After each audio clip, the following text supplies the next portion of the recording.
we have to start the session.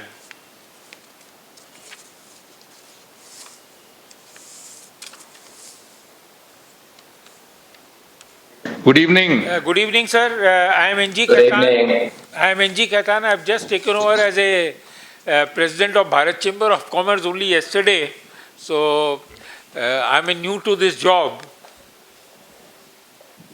Congratulations, and it's wonderful to be able to start. For me, that you're starting your tenure with this event. Yeah, and this is my first event. And on my left, Rajiv Chakravarti is there. He was instrumental in organizing today's program. And on my My good friend. Yeah, your good friend. And on your extreme left, we have Rajkumar Agarwal. He's joined us. He has been elected as a vice president of Bharat Chamber of Commerce.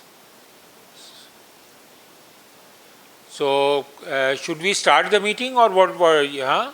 Okay, so we start the meeting. Since you have already joined, we start the meeting. Shri Shringla,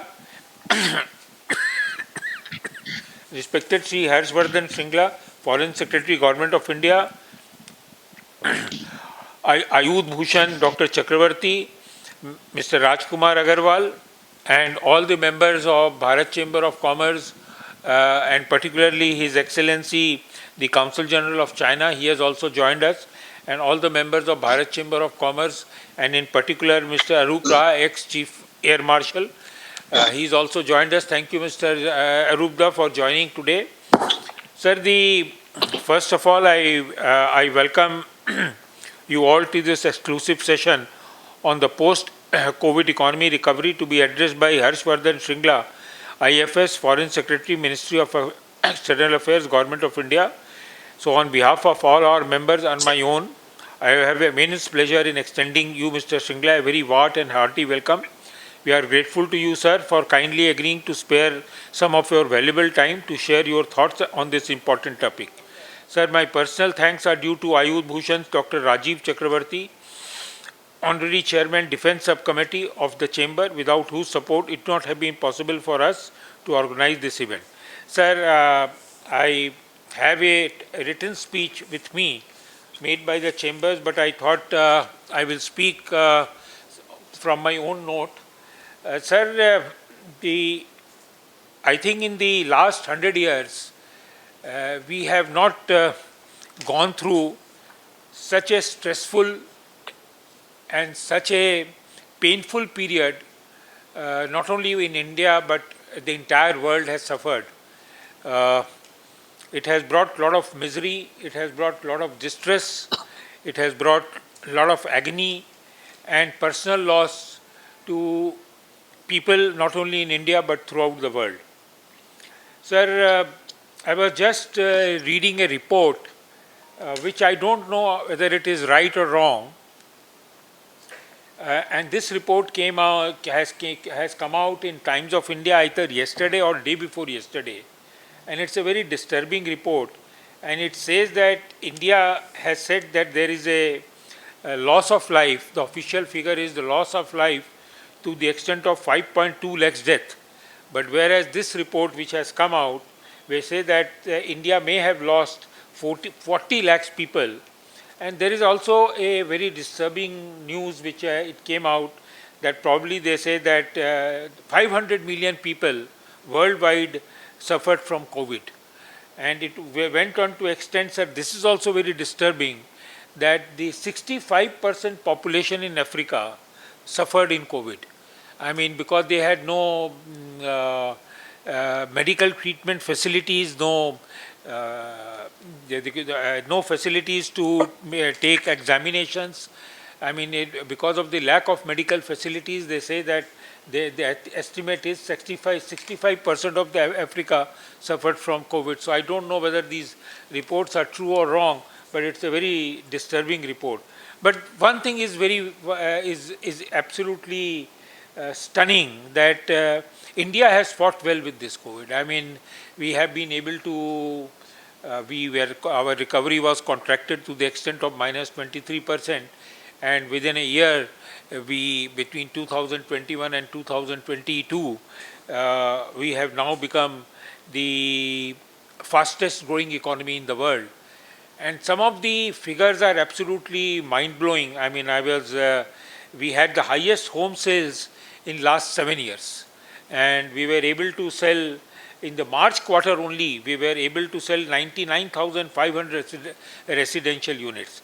Similarly, the highest ever tax collection. I mean, 23% rise, and the collection of 21-22 has been to the extent of 27.1 lakh crore. I mean, this was an unbelievable figure. Even the budget estimate did not expect that we will have such a buoyant, and this was only possible provided there was an income. If there was no income, there was no question of paying any tax. And both the corporate tax and the income tax, the people contributed. So therefore, it means that the India Inc. made really money. I mean, there was a lot of income. That the company had come out of distress, and they have really contributed to the income tax. And one of the most important feature was the IMF report, which said that we have really wiped out the extreme poverty from India. This was again a very encouraging report. I beg your pardon? Anybody? Yeah, sorry. We have been able to wipe out the extreme poverty, and this was basically possible because of the development expenditure which we had incurred. And the finance minister only the day before yesterday came out with a statement that between 2014 to 2022, the India spent about 91 lakhs crore on development, and particularly in relation to social sector such as Garib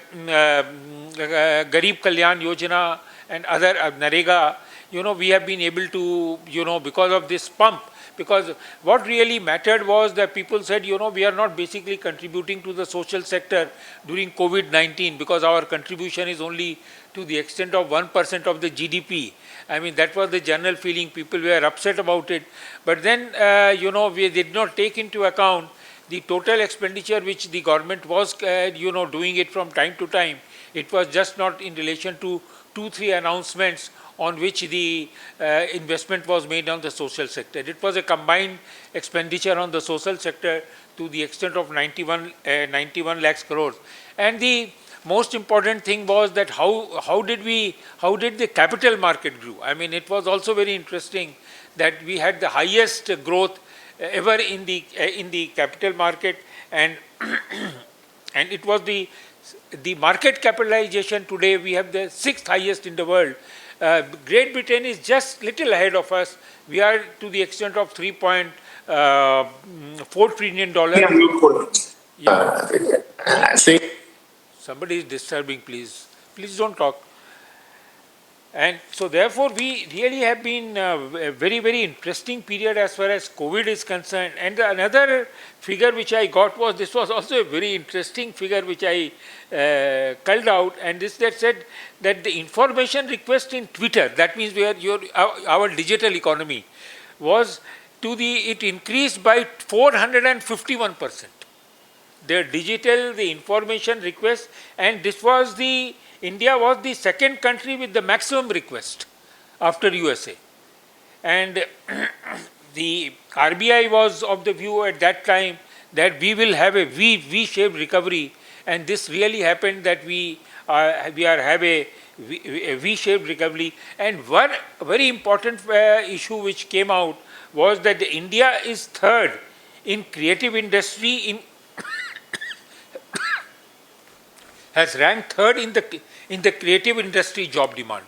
That means that the artificial intelligence, the internet economy, and the digital economy has really boomed, and the job demand, we have the third highest job demand in the world as far as the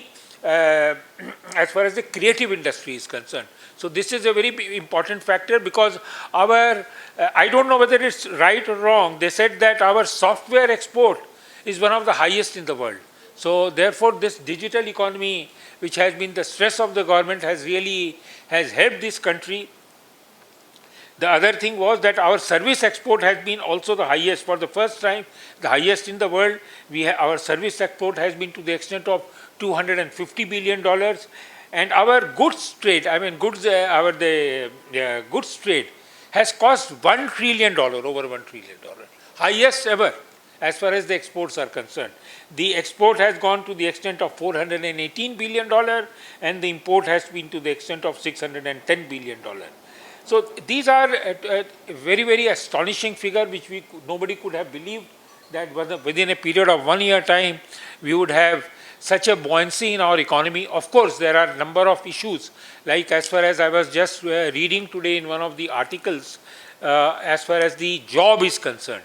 Sir, they are saying that the employment is being taken care of, but the figures also speaks otherwise. In fact, I was looking at one figure today that they have a vacancy in the central workforce to the extent of 8,70,000, 72,000. They have a vacancy in the railway to the extent of over 3 lakhs. But one of the astonishing figure was, which I was collected, that the railway came out with an advertisement in 2021 where they wanted to employ about 30, there was a vacancy of 35,281 people for non-technical category. And the people who applied for that job was 12.5 million. So I don't know, I mean, to what extent we have been able to take, but this is one burning issue which we have to take care of. How will we take care of is $1 million question. Our economy is buoyant, but at the same time, I think the job creation would come from the MSME sector, and I think this particular sector needs a real boost. I mean, this sector, unless this sector gets a boost, I don't think we will be able to take care of the unemployment. The other burning issue which now we are facing is the inflation issue, which is again a which is, of course, we have not created it. It has been created by a situation beyond our control, but the people of India are suffering and will be suffering. I mean, if somebody says that, our petrol cost, the cost of petrol is highest, but I was just reading a report that on a purchasing power parity, if you take, the cost of petrol and the cost of diesel is the lowest in the world in India on the purchasing power parity as far as the dollar is concerned. So it's a question we really don't know. I mean, whether we are in a position to reduce the cost, because after all, this is the money which we invest in our social sector, and the buoyancy has come on account of spending the money in the social sector, taking the people out of extreme poverty. So I really don't know how we'll be able to check the inflation, because ultimately the logistic costs are going to go up, the coal cost has gone up tremendously, all commodities costs have gone up tremendously. So these two factors are really worrying factor which we have to the government of India has to pay attention to. One is the unemployment set point, and another is the inflation point. And the third, I think, is the time has come when they have to think about the informal sector and the MSME sector. These are the two sectors, I think, which require little hand-holding, and I am sure people would be looking into this. Therefore, sir, with these, we would like to have your views in the matter as to how we have handled our COVID situation.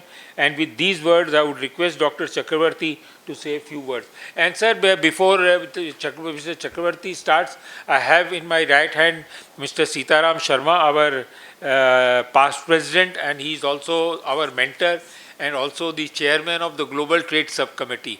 So thank you, Mr. Sharma, for joining physically. Thank you very much. And if you could, Dr. Chakravarti, if we can have your views in the matter. Yes, okay. Good evening, my dear friend Shringla, current President, Mr. Khaitan, our mentor in the Defense Committee, and he's the soul of this organization, Mr. Sitaram Sharma, Mr. Agarwal, Vice President, the members of the chamber, the guests and friends, and especially Air Chief Marshal Arup Raha, and all those who are representing press. At the outset, I would like to extend my sincere gratitude to my dear friend Stephanian Sri Shringla for readily agreeing to address the members of the chamber. His instant consent came from his innate pride as a son of Bengal. He studied in Darjeeling throughout his period. Okay. I remember meeting him in October 2019 in Washington, D.C., when he was serving his tenure as the Indian ambassador to USA. When I requested him for extending his office's support to the members of the chamber in the matter of scouting and finalizing foreign collaboration with US companies on defense production, his response was positive, reassuring, and encouraging. That reflected his exemplary commitment for realizing the Atmanirbharata goal set out by our Honorable PM in the matter of defense production of the country. As you are all aware that Sri Shringla has assumed charge of the post of the Foreign Secretary of India on 29th January 2020, and since then has been playing a pivotal role in helping frame and steering the country's foreign policy to effectively address several critical issues that have afflicted the country since 2020, like COVID-19 pandemic, border standoff with China, bilateral issues with Nepal, Bangladesh, Burma, Sri Lanka, etc., and lately the Ukrainian crisis, where more than 15,000 students had to be evacuated at short notice. The deft handling of all these issues has enabled the country to overcome these crises and helped India to emerge as a strong nation in the matter of chartering its own independent foreign policy strategy, founded singularly on the principle of securing the interest of the country. Handling the key issues of pandemic and putting the economy on a recovery path to enable it to attain an enviable growth trajectory, even in this challenging world economic situation, is his most remarkable achievement amongst others. His outstanding achievements and contribution in the matter of economic diplomacy through G20 and WTO platforms also have been recognized by Government of India, and accordingly, he has been assigned with an onerous responsibility of acting as the chief coordinator of G20 at the level of Secretary to Government of India with effect from 1st May 2022. We are confident that by effectively linking up India with global capital and technology flows, he would be able to advance the cause of Atmanirbharata of the country and help India emerge as an economic giant in the world arena. As batchmates, we are all proud of him. From the chamber, we would like to extend our congratulations from the core of our hearts and pray for your success in your new assignment. And our all members are eagerly waiting to listen to you on your outstanding handling of the post-COVID situation, and for which not only we are proud, the whole India is proud of you. Thank you. The mic is to you, please.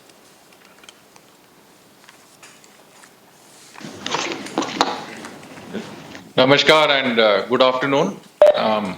Let me start by saying what a great pleasure it is to have this opportunity to interact with the members of the Bharat Chamber of Commerce. I want to thank President Shri N.G. Khaitan, the other members of the executive, Shri Sitaram Sharma, as well as Shri Rajkumar Agarwal, and of course all the members of the Bharat Chamber of Commerce for inviting me to speak today. Of course, a special word of thanks to my batchmate and friend, Dr. Rajiv Chakrabarti, for arranging this valuable interaction. He is one of our friends who's been in touch throughout this period that we have been in various capacities, and I recall his visit to Bangladesh when I was High Commissioner there with great affection. I would also like to thank my colleague, Joint Secretary Economic Diplomacy, who is here with me, Mohammad Noor Rahman Sheikh, who handles much of the economic diplomacy that we spoke about. And of course, very warm greetings to all those who are joining the session. I would, in particular, want to convey my greetings to former Air Chief Marshal Arup Raha. I had the honor and pleasure to know him, and I think it is certainly a very good of him to join this interaction today. His vast experience and his I would say, knowledge of many of the issues that we discussed today, I think are most valuable, certainly for the chamber and all of us. It is a privilege for me, of course, to address one of India's oldest, largest, and leading chambers of commerce in Eastern India. You have correctly pointed out that I am from your region, and I think that is one of the reasons that I was very happy to participate in today's discussion, because a lot of what you're doing is very important, not only in terms of our foreign policy objectives, but also in terms of the I think opportunities we can bring to that one part of our country. I think that needs to increase its connectivity, increase its opportunities for business investments, and enhanced economic development. Now, I congratulate the Chamber for its dedicated service to promoting trade and industry for over 12 decades in this important part of our country. Well, friends, I think the no conversation today can begin without focusing on the COVID pandemic. I think Mr. Khaitan has correctly pointed out that it has had a devastating impact all over the world, resulting in loss of lives and livelihoods in very large numbers. You did mention the WHO study, and I hasten to point out here that there are many studies on this sort of thing, and WHO has had one of the groups do a study. Obviously, every study needs a very careful examination. You use mathematical models. You try to superimpose, let's say, perceptions and models that come from outside into our way of doing things, and they're not always accurate. But having said that, obviously, every all statistical data is welcome, and we will certainly look to see how this study shapes up. In India, of course, we were impacted by the pandemic in 3 waves, and our dealing with COVID required not just a whole of government approach, but a whole of society approach. And I think this has not been witnessed in recent years in our country. The way that we dealt with COVID was quite unprecedented. If you look at the massive vaccination drives, close to 2 billion people have been vaccinated, 2 billion vaccination doses that have been administered, is clearly one of the largest in the world. And of course, successful implementation, as was pointed out, of our vaccination campaign has allowed the opening up and recovery of our economy. Another example of the efforts undertaken during this COVID crisis was the Vande Bharat mission that was undertaken to repatriate Indian citizens who were stranded abroad. We have repatriated, close to 10 lakh people, and this is the largest such evacuation operation ever carried out by the government. India has played, I would say, a proactive and responsible role in the global fight against the pandemic. Even in the most difficult days of the pandemic, we were conscious of the fact that we were part of a larger community. Prime Minister has always spoken about a people-centric globalization in keeping with our age-old theme of Vasudhaiva Kutumbakam. And I think we have tried to extend this approach in countries all over the world. In the early days of the pandemic, India supplied critical medicines such as hydroxychloroquine, paracetamol, other medicines to over 150 countries. We also shared our healthcare experience and expertise with partner countries, particularly in our own region and in Africa. And a number of supply missions of medicines and other essentials was undertaken in our extended neighborhood. We are all of us are aware of the vaccine Maitri mission, under which we supplied close to 180 million doses of Indian-made vaccines to close to 100 countries all over the world, including to the United Nations for their peacekeeping programs. On the economic front, during the pandemic, the government accelerated ambitious reform processes that were already underway since 2014. This was done under the ambitious Atmanirbhar Bharat Abhiyan launched by the Prime Minister. Under this Abhiyan, India rolled out a stimulus package for the economy of about $270 billion, close to 10% of our GDP. Some of this Mr. Khaitan has spoken about already.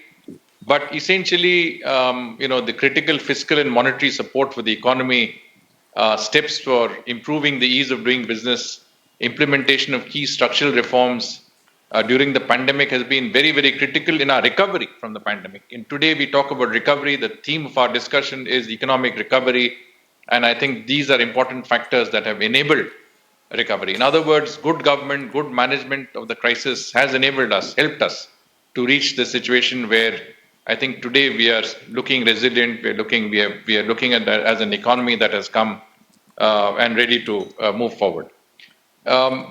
One factor that was mentioned also was the government provided free food grains to 80 crore of our citizens under the Pradhan Mantri Garib Kalyan Yojana. I think this was launched in the early days of the pandemic, and the scheme has recently been extended for another 6 months. So we have taken care of our citizens in the most difficult of times. Prime Minister has said in his State of the World address at the World Economic Forum that during the Corona period, when the world was focusing on interventions like quantitative easing program, India paved the way for reforms. And the Prime Minister further mentioned that the biggest projects to modernize digital and physical infrastructure got unprecedented momentum during the pandemic. The foreign direct investment regime has been further liberalized. Previously restricted sectors such as space, defense, and atomic energy have been opened up to greater private sector participation. The government has implemented production-linked incentive schemes worth $26 billion across 14 important sectors, including mobile and electronics, medical devices, and pharma. Government is supporting greater research and development in critical sectors such as artificial intelligence, geospatial systems and drones, semiconductors, space economy, genomics and pharmaceuticals, green energy, clean mobility systems. All of these are cutting-edge technologies, and in many senses, we are converting our economy into a knowledge economy, into one that is prepared to take on the challenges of the 21st century, but also to cater to a young and aspirational population. A key priority of the government has been augmenting the physical infrastructure, as it will lay the foundation for economic growth through public investment as the economy emerges from a pandemic-induced slump. The Prime Minister's Gati Shakti National Master Plan for Multimodal Connectivity is bringing together all stakeholders for integrated planning, development, and implementation of infrastructure projects. Gati Shakti will have a transformative impact on promoting seamless connectivity and movement of goods, people, and services across the country. We've also made significant investments in creating a robust digital infrastructure. This has been a strength during the pandemic. We quickly created landmark digital platforms such as the Arogya Setu for tracking infections and the COVID portal for facilitating vaccinations. These platforms have played an instrumental role in our fight against the pandemic, and we have to keep in mind that these are open source platforms that we are sharing with many developing countries across the world. The success of the reforms launched by the government is evident in the fact that despite the unprecedented challenges posed by the pandemic, foreign direct inflows into India during this period were the highest ever. This also, I think, was referred to. India received over $81 billion in FDI in the year 2020-21. We have become home to the world's largest startup ecosystems, and we host close to 100 unicorns. Unicorns, of course, are those startups that have reached a market capitalization of $1 billion or more. And this status has been achieved in 2021 alone. So you can see that in a single year, what we've achieved in terms of startups and unicorns. Thanks to the vaccine coverage, gains of reform, and easing regulations, robust export growth, and ramped up capital spending, our economy is ready to witness a GDP growth of over 8% in this financial year. and this could be one of the highest among the larger economies. As has been mentioned, India achieved an ambitious target set by Prime Minister of $400 billion of goods exports in the year 2021-22. This is a 37% increase over the previous year, and this figure has been achieved for the first time ever in our history. And this is a key milestone in the journey towards an Atmanirbhar Bharat. Well, let me come down to the role of the Ministry of External Affairs in all of this, in promoting trade opportunities, investment opportunities abroad for our industry in the post-COVID period. This is, I think, of interest to the chamber, and I want to just spend a little bit of time on this. You know, our embassies, our missions and posts abroad work closely with our chambers and other government and our ministries in the government of India in promoting our economic interests abroad. The pandemic has further underlined the need for a renewed push on trade and investment promotion work. The imperative of contributing to our national goal of becoming Atmanirbhar has led to a sharper focus on the ministry's efforts in the area of economic diplomacy. The Prime Minister has given instructions that the performance of Indian missions should be assessed on the basis of their ability to boost trade and tourist inflows, facilitate technology transfers. The Ministry of External Affairs has made the promotion of what we call the 3Ts, trade, tourism, and technology, a high priority of our diplomatic outreach. Indian missions abroad have been asked to mainstream the 3Ts in their work. The ministry has been emphasizing on the importance of the work of the missions for the promotion of trade and investment. Our ministry, our missions work closely with the Department of Commerce, and I think the target of achieving a $400 billion export growth is something that I referred to.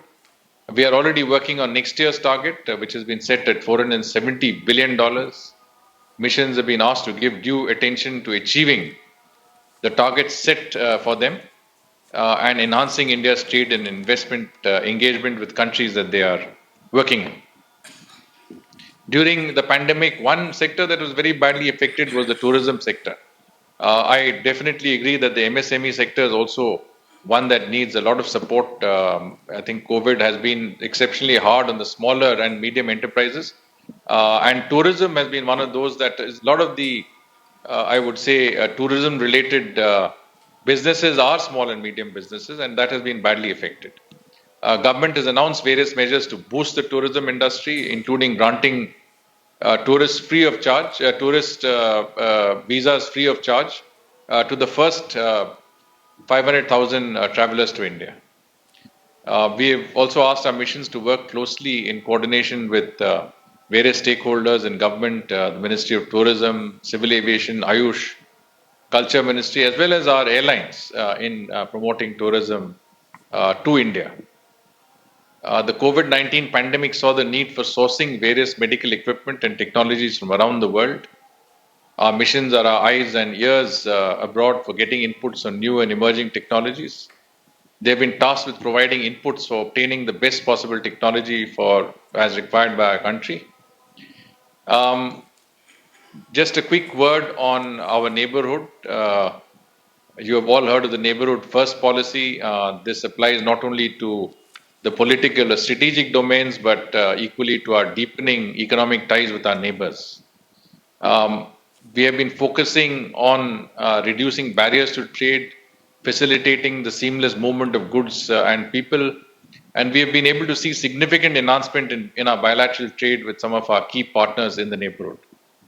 And the reason I mention it is because our economic growth in neighboring countries and our emphasis on improving trade infrastructure and cross-border connectivity will provide some of the greatest opportunities, economic opportunities for Indian industry.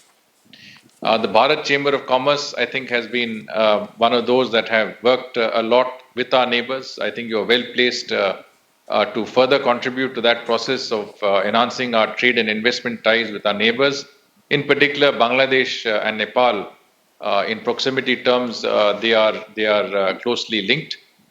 So let me start with those two countries. Both Bangladesh and Nepal has emerged among our top 10 export destinations. They were not there before, but they have emerged there. Our exports to our trade with Bangladesh at $16 billion is the same as our trade with the UK. Similarly, our trade with Nepal has also increased significantly, and I think we have become Bangladesh has become our fifth largest trading partner, fifth largest export destination globally, and Nepal has become our 10th largest export destination. So this is quite unique, but I would have to say that this is a trend that we have to keep in mind, and I think the best opportunities are those that are closer to us than we think. Bangladesh has been growing at an average annual growth rate of 6% for the last one decade, and the potential for trade obviously is much higher than we have today. They're also undertaking rapid infrastructure development in the form of airports, seaports, highways. This is an opportunity also for us. The Indian business community has a lot to offer in Bangladesh's growth and development, and I do believe that more of our businesses should open representative offices and subsidiaries in Bangladesh to best, I would say, tap into that market. As you are aware, Bangladesh is also graduating out of its LDC, least developed country status, in 2026. And as many of the current trading arrangements with Bangladesh would change as a result of that development, we are now discussing what we call a comprehensive economic partnership agreement with Bangladesh. Nepal, the other country that I spoke about, is also a close neighbor and a close economic partner of India's. It is our ninth largest export market. I mentioned 10. This is the ninth largest export market and an important destination for Indian investments. Indian firms account for over 30% of the total foreign direct investment into Nepal, worth nearly $600 million. There are also 150 Indian joint ventures operating in Nepal in the areas of manufacturing, services, the power sector, and the tourism industry. A number of reforms have been undertaken in recent years in Nepal, which are expected to improve the ease of doing business in that country. Some upcoming areas that may be attractive for Indian industry include vehicle assembly, hydropower, medicinal and aromatic plants, and pharmaceutical. I'm just giving indicative areas where this could offer opportunities. India has also been funding connectivity and trade infrastructure to improve or to remove bottlenecks in the trade flow with our neighbors. Connectivity can be a force multiplier for improving the flow of trade and people, as well as in promoting economic integration. As a recent World Bank study pointed out, India's exports to Bangladesh could grow by 172% through improved connectivity. And this is what we are working on. We have restored the railway links that we had before 1965 with Bangladesh. Recently, we just restored the Chilahati-Haldibadi rail link, which will give access between our Siliguri side and Bangladesh, between Akhoda and Agartala. We have commenced rail-based containerized freight movement, expanded the Indian waterways routes, and now container cargo can be transported from Mumbai port all the way to Dhaka using railways, and from Patna to various centers in Bangladesh using our inland waterways. So these are recent developments and very positive developments. And it also these developments reduce our current over-dependence on land ports like Petrapol. A series of cross-border connectivity projects like integrated checkposts, cross-border rail links, and roads have been implemented with Nepal. We are working on making sure that integrated checkposts of the type that we have created between Viratnagar and as well as in Raxaul, those are also now expanded to include Panitanki Kakarvita, which is in West Bengal, as well as on the western side, we are also looking at integrated checkpost in that area, and I think that will greatly help connectivity with Nepal. Another important region which I believe the Chamber also is focusing on is Africa. This is an area that has huge untapped potential. I think this is an area that we need to look at as industry, as businesses. And I'm happy to note that the Bharat Chamber of Commerce, in partnership with our Ministry of External Affairs, has established an Africa help desk to support prospective exporters and investors interested in doing business with Africa. Present mega trends in Africa are supportive of Indian trade and investments in the region. I have to just share that we are providing a special focus in the health sector in Africa. We are looking at genomics research, joint R&D, looking at opening up areas in the health sector, for our businesses because we believe that there is huge untapped potential there. Africa has a large working age population, it's growing middle class. Significant share of services are crucial for added trade and investment relations. Consumer driven goods related to agri businesses, apparel and clothing, and areas like pharmaceutical, automotive components are also some of the opportunities that Indian industry can take advantage of. Our total trade with Africa has grown from just $6.8 billion in 2003 to over $75 billion in 2021. So there's a huge jump, but I think the potential is significantly more, and we need to look at that opportunity. Our investments in Africa have also grown in recent years. You are all aware that government has announced the setting up of several new missions. We are creating as many as 18 new missions in Africa. These missions are mainly being established with an aim to enhance our trade and commercial outreach in Africa. We have immense value to Indian industry interested in working in Africa. I think one of the areas that the Chamber would be interested in, members of the Chamber, is project exports. India has a large development partnership program. Two regions that receive the highest development assistance from India are our neighborhood, immediate neighborhood, and Africa. And this is an important component of our engagement with our partners in the region. Projects executed under India's development partnership cover sectors such as roads, railways, ports, infrastructure, but also we are talking about areas like health, education, agriculture, etc. So we would like to obviously see greater participation of Indian companies in these projects. These are all tendered out. They're all on the website. There's a completely transparent process, and the more companies, especially qualitative companies that can participate, the better it is for us. And this is an opportunity also to showcase Indian expertise in project planning and implementation. Friends, we have seen that the unprecedented uncertainty that has hit global markets during the pandemic, and emerging markets were particularly hard hit with large capital outflows that have been beyond what we have seen in the past. Have affected countries all over the world. Our economy, I think, has proven to be more adaptable. This is also something that was touched on. We've been more resilient. And I think in many senses, a better management of the COVID crisis, both in terms of the health measures, but also in terms of the economic stimulation and other measures have helped us in being better off. And as the world returns to normalcy, there will be new opportunities. It is time for India to take advantage of these opportunities, expand our economic engagement, drive inflows of foreign direct investments. I want to conclude by assuring you that we stand ready, we in the Ministry of External Affairs stand ready to provide any assistance in supporting the efforts of the Chamber in furthering trade and investments. I once again thank the President, office bearers and members of the Bharat Chamber of Commerce for inviting me to this exclusive session. My very best wishes to the Chamber for its its future endeavors. Thank you. Namaskar.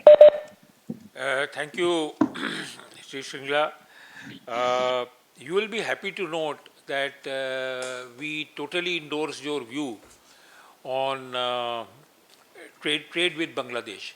In fact, 4 days back, we visited the Deputy Commissioner's office of Bangladesh in Calcutta, and we requested him, if the Commerce Minister of Bangladesh, who will be visiting Calcutta on this Bengal Business Summit, if we can have an interaction with him. And you will be happy to note that we want to engage with Bangladesh, and the Commerce Minister would be visiting our chamber on 21st, after the, or 21st, I think 20th or 21st? On 21st. at 3:30 p.m. So we will have a very interactive session with him, and we would also like to, like an Africa desk, we would also have will suggest to him to open a Bangladesh desk with us because of the proximity of West Bengal with Bangladesh and having a huge potential for for trade and business and between the eastern India and Bangladesh. The second point which you rightly took was that how India has, but the two things which we wanted you to understand from you as a foreign secretary was the impact of Sri Lanka, the war which is in Sri Lanka, which is also our close neighbor, and the impact of Ukraine and Russia war. I thought, in my presidential address, these 2 points were to be taken, but I thought since the subject was COVID-19, I would pose these questions to you in an interactive session. So apart from whatever questions my dear friend Mr.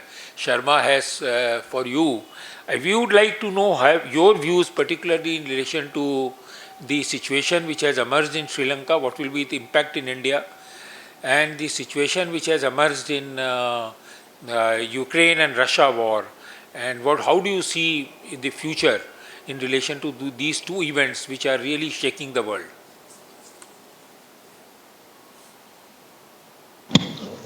I think these are very topical issues, very current issues, and I think the chamber is very pertinently pointed out that these issues need some attention.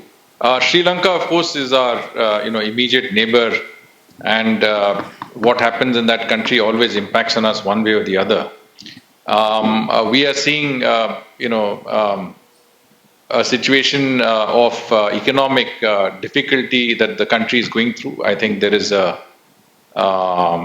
clearly, the fundamentals of the economy are not very, not the strongest at this point of time. And the reasons, of course, is largely because of the COVID pandemic. The COVID pandemic has had a severe impact on the island state. The country relies mainly on tourism for revenue, and having been closed until September 2021, from the beginning of the pandemic, they've been under quite strict lockdown, has had a very significant impact on the economy. Now, as I said, I mean, whatever happens with our immediate neighbors does impact on us, and it is if we look at the Prime Minister's vision of Sabka Saath, Sabka Vikas, Sabka Vishwas, we also have to keep in mind our neighbors. It cannot be just our own country. And it is in that, with that spirit in mind, that we have extended very significant assistance to our immediate neighbor. One is a $1 billion line of credit through which Sri Lanka imports essential items such as food and medicines and other requirements from India. Here again, I would say the chamber has an opportunity, because this $1 billion means that they can import from the best source possible in India. The Sri Lankan government itself is directly sourcing these items, and they obviously are, in requirement of these fairly urgently. The other is a $500 million line of credit that we have extended to Sri Lanka to buy its petroleum products and its oil-based requirements. The power sector in Sri Lanka is largely, I would say, reliant on diesel-operated plants.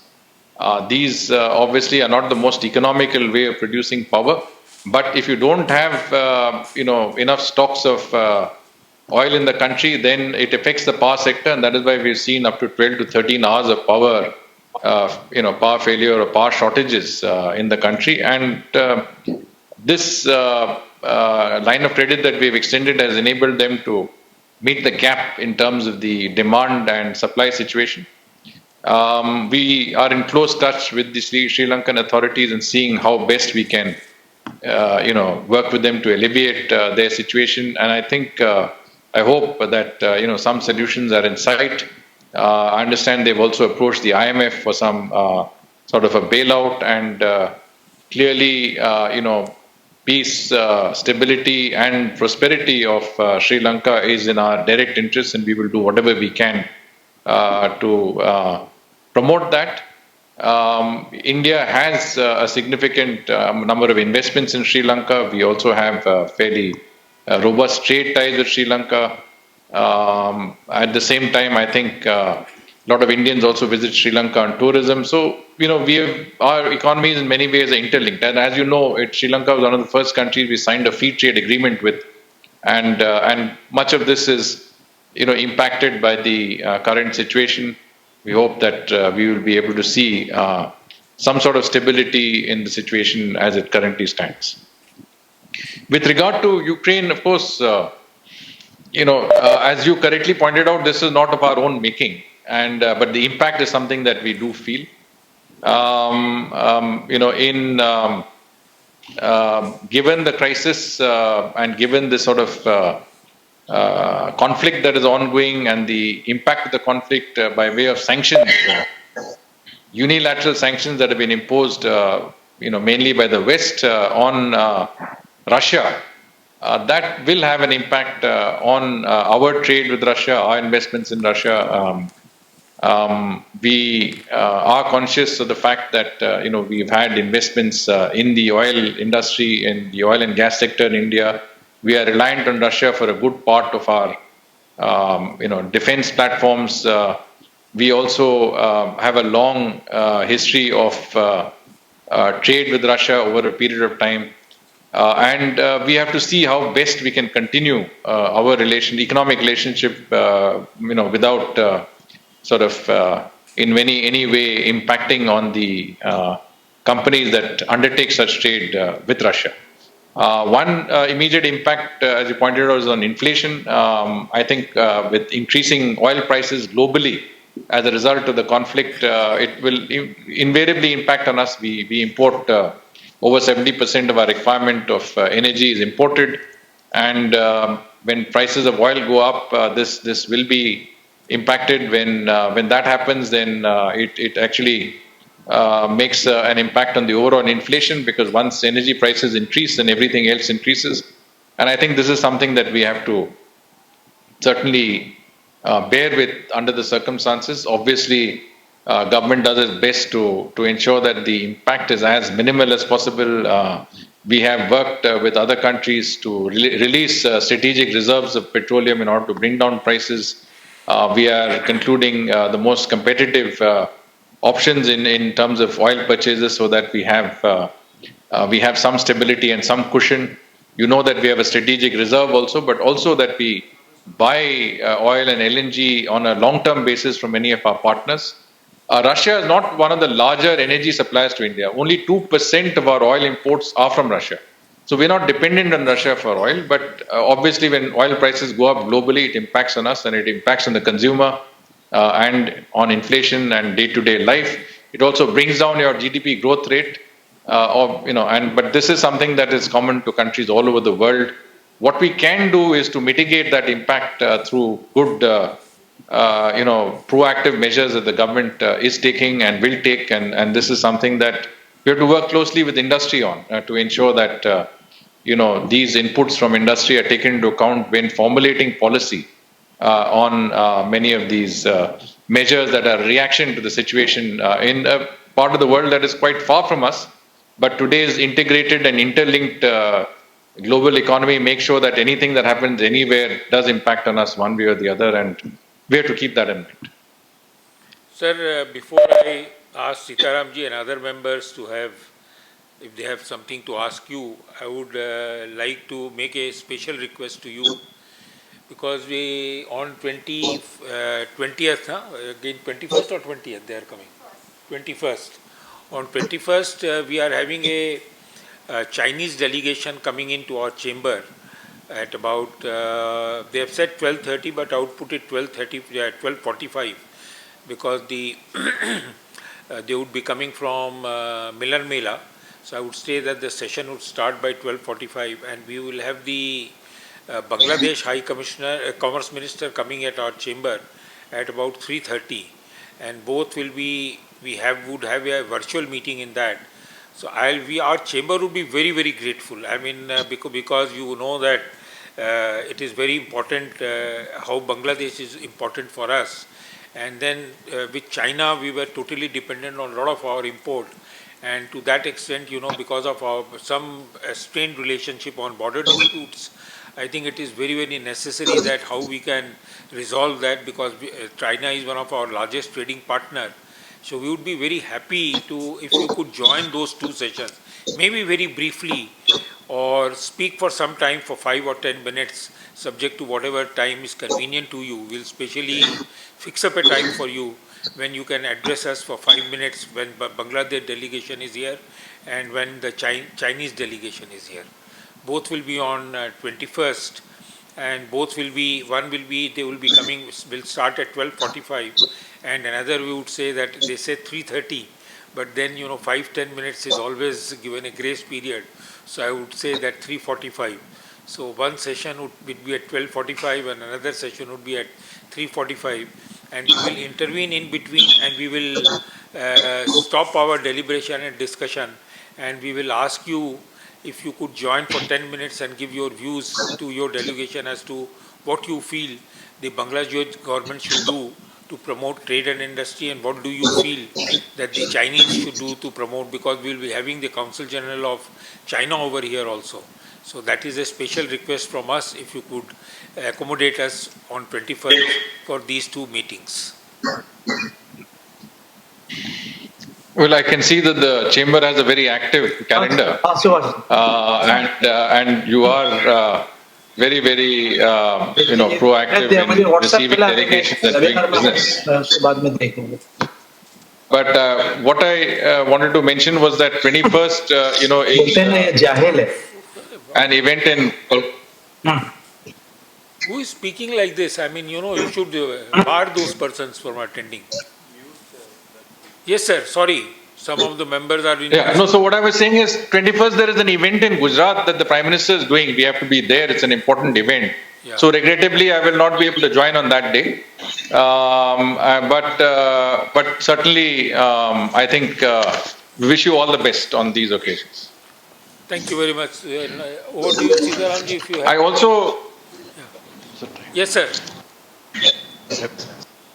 So I just have a slight time constraint because we have another engagement that is scheduled now. Okay. So maybe we take one more question and wind up, because I have to go for another meeting, which I had conveyed in advance. Okay. Yeah. So one question from Sitaranji, and then vote of thanks from our Senior Vice President, Mr. Pasricha. Sir, let me also add my words of welcome, and at the same time highly grateful to you for joining our chamber and giving us this opportunity. Sir, I'm also thankful to my president that he has opened the area beyond the theme of today's discussion. So, because my question is also little different from the theme of discussion. Sir, this is regarding to the United Nations. As the Deputy Secretary General of the World Federation of UN Association for over 15 years, sir, we are deeply concerned, I am deeply concerned about the declining role of the UN, particularly in the spheres of maintenance of international peace and security. Sir, the UN will continue to be a symbol of state sovereignty and its remit in the humanitarian and developmental work. But these things will remain unchallenged. But peace and security decisions at the regional levels will be taken by the emerging regional powers on the basis of their self-interest, and particularly without reference to the United Nations. Sir, in areas of international peace and security, the UN will gradually become irrelevant. And that is what we are saying. Sir, your comments, please. Sitaramji, I think you have vast experience and you have, I think, hit the nail on the head. It's absolutely correct to say that, the UN Security Council today is unable to fulfill its responsibilities. This organ of the UN was created, as the United Nations itself was created in the wake and after the Second World War. And the Security Council permanent members are those who were victors of the Second World War. Yes. But this is 75 years ago, and the world has changed greatly since that time. So what we maintain is those institutions created then have become anachronistic today. Unless you reform the United Nations in general and the UN Security Council in particular, we will find that decisions made by the Security Council will not have the same impact as they need to do. and our ability to control the international, the peace and security on a global basis will be limited by the lack of representation. There are so many countries that today play a very prominent role in global affairs and don't have a voice, in the UN Security Council on a regular basis. And certainly, if you don't reform the UN and in particular Security Council, you will find that decision making will shift away from these institutions created, during the Second World War, just after the Second World War. And this is something that India has been consistently mentioning in the UN, in other bodies, that reform of the Security Council is absolutely necessary, it is absolutely imminent, and failure to do so will impact on international peace and security. And the lack of consensus and decision making that is very, very evident, including in the conflict in Ukraine today. I think this is where the Security Council is deadlocked, unable to reach any decision. You have to go to the UN General Assembly. And I think we need to take note of the fact that as you go along and as situations evolve, the Council is less and less in a position to take decisions. We are non-permanent members right now in the Security Council. We have played our rightful role. Prime Minister chaired the UN Security Council session, and this is the first time a Prime Minister of India has ever, presided over a Security Council session in September last year. We on the theme of maritime security, and the statement that was adopted by consensus in the Security Council at that time was the first ever statement that the Security Council has done on the issue of maritime security. So we have left our imprint, our impact on the Council, on areas like peacekeeping, on areas that like counterterrorism, which are very, very important. And our contribution in the Council, if we were to become permanent members, I think would really make that vital difference. And I think I'm so glad that you raised this point. Thank you so much for bringing this up. Sir, let me also congratulate you, particularly for the policy of the Government of India in this conflict with reference to the Russian Federation. I think that was very, very pragmatic policy adopted by the Government of India. So lastly, sir, may I request Naresh ji Thank to you. propose a vote of thanks and be short, Naresh ji, because our honorable guest has to leave. He has some other appointment.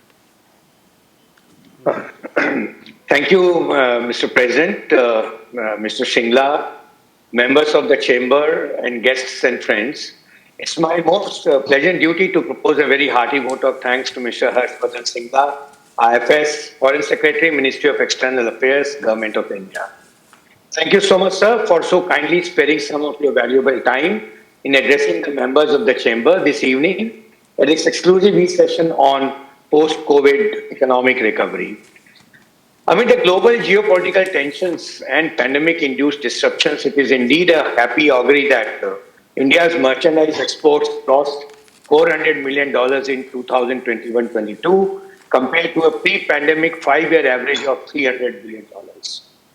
This is a reflection of India's strategic evolution of its global brand positioning by adopting a global market and nurturing an innovative mindset. The Government of India, closely on the heels of the pandemic, reshaped its geopolitical orientation by fostering cooperation and forging partnerships with like-minded nations, contributing towards a constructive regional vision and enhancing its own domestic capacities. I thank Mr. Shringla for enlightening us on the important aspects of the government's roadmap for post-COVID economic recovery at today's exclusive session. Also for all the emerging business opportunities globally as a result of all the initiatives taken and being taken by the Government of India. I would also like to thank Ayush Bhushan Dr. Chakravarti for his support in organizing this exclusive session. Last but not the least, I would like to thank the members of the Chamber for making it convenient to attend this session. And with these words, I would request all of you to join me in carrying a hearty vote of thanks to Mr. Shringla with appreciative acclamation. Thank you very much, sir. Thank you. Thank you, sir. Thank you so very much. Thank you. Thank you. Thank you. Namaskar.